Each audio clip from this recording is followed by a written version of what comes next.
I have never seen a film be more drastically betrayed by its marketing as this one was.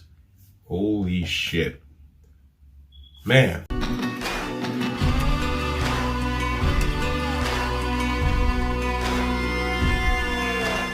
It Comes at Night. It Comes at Night is a suspense thriller type of film that came from Studio Apartment 24, which went on to make The Lighthouse, Midsommar, Hereditary. I've only seen one of those, but I've heard that the other two are really good. One of them is on this list. I'm really excited about that. Can't wait to watch that movie for the first time. But that's not the point. The point is that they made this movie back in 2017, and It Comes at Night and It came out in the same year, which is why they're next to each other on this list. And the marketing for this movie, the trailers really made it seem like there was some sort of like possession or like zombie apocalypse or some sort of plague like that. And that was the focus of the film, which is why a lot of people didn't go and see it. This movie did perform pretty poorly at the box office because it was marketed as some generic type of movie. But that's not what it is at all. The movie does center around a sickness that is going around out there, but there's no it that comes at night, because in the movie they talk about how they have a rule of not going outside at night, and that line is in the trailer, and it's like, okay, well, is there something out there at night? No, it's just not safe to go out at night because you can get lost. That's not what it is.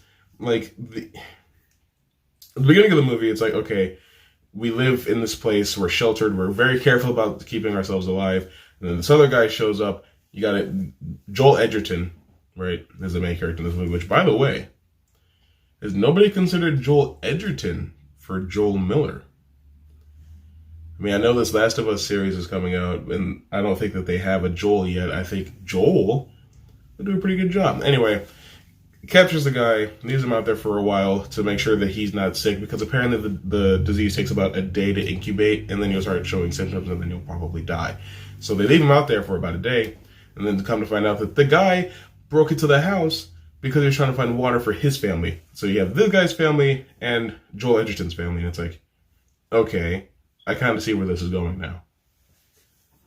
So he goes and gets the guy's family, brings them into the house so that they can have water, food, shelter, and all that stuff. It's basically a trade. Like, I'll give you space to live and water. You give us the food that you have. So pretty much the entire rest of the movie is just like, you're living with these strangers that you don't really trust, so you're kind of like waiting to see if they're up to something, which of course they are, but you're waiting until the moment where that gets revealed. Because, I mean, Will, the father, the guy from the beginning of the movie that got captured, the leader of this family, he seems like a really stand-up guy that you would kind of enjoy going out and getting a beer with. I mean, Paul, the main character, does have a drink with him, but it's like, it doesn't start to get real until the movie's almost over, which, I mean, movies can be a slow burn, and that's not a problem. This is one of those. Devil All the Time was not. At least something happens in this movie, and this movie is about something. Like, I wasn't exactly sure what was going on for the first couple minutes, but I eventually did figure out what was going on. I mean, there's still unanswered questions, like, where did this sickness come from? When the dog runs out into the woods, what's he barking at? You know, that sort of thing. But if you watch the trailers for this movie, which I don't exactly recommend, most of the weird, freaky, deaky stuff from the trailers come from dreams, because the Travis character has a lot of weird dreams in the movie. And you can always tell when a dream is happening because the aspect ratio will shrink. I'm a cinephile, but not to the point where I immediately recognize an aspect ratio when I see it. I know 4:3. I know 4:3 when I'm looking at it. But I think it comes down to like 3.75, and at one point it came down to like 3.5. I think. I'm actually not 1,000,000% sure. You know, for somebody who wants to be a filmmaker, I should probably do more research on that. And the dream sequences are cool, but I don't really like dream sequences in horror movies that much, unless it's like Fret. Unless it's Nightmare on Elm Street or It. Those are the only ones that can really get away with that.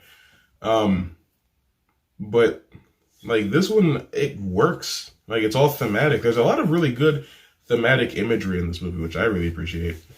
But also, like, It does a really good job of creating a suspenseful situation. Like, you are pretty tightly wound towards the end of the movie because you're just kind of nervous.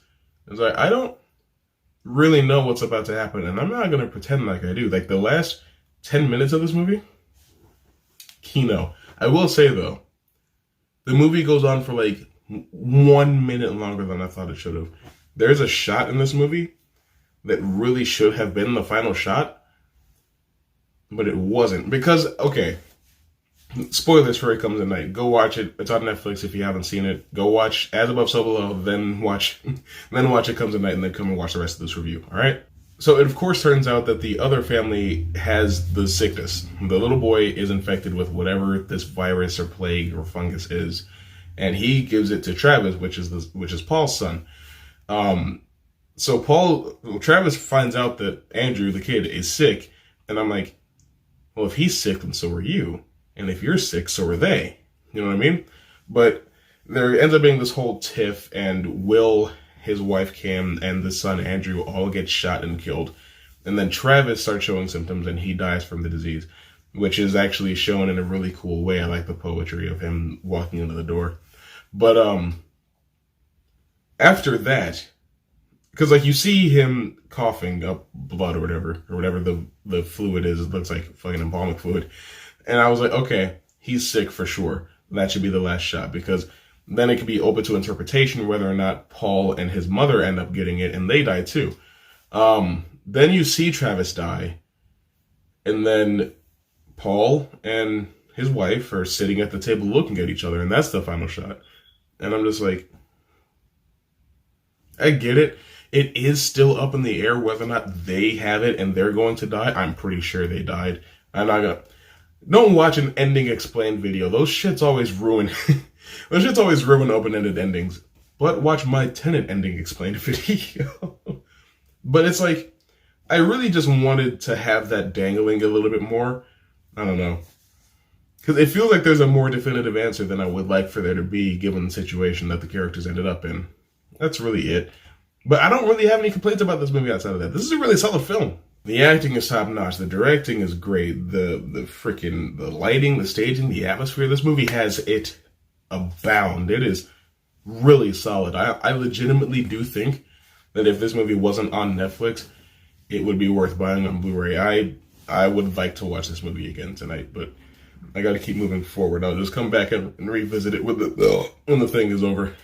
With all that being said, It Comes at Night. Have you seen it? What did you think about it? Whatever it is, whatever you think of it, below entertainment. As always, if you want more videos from me, go ahead and click somewhere on the screen.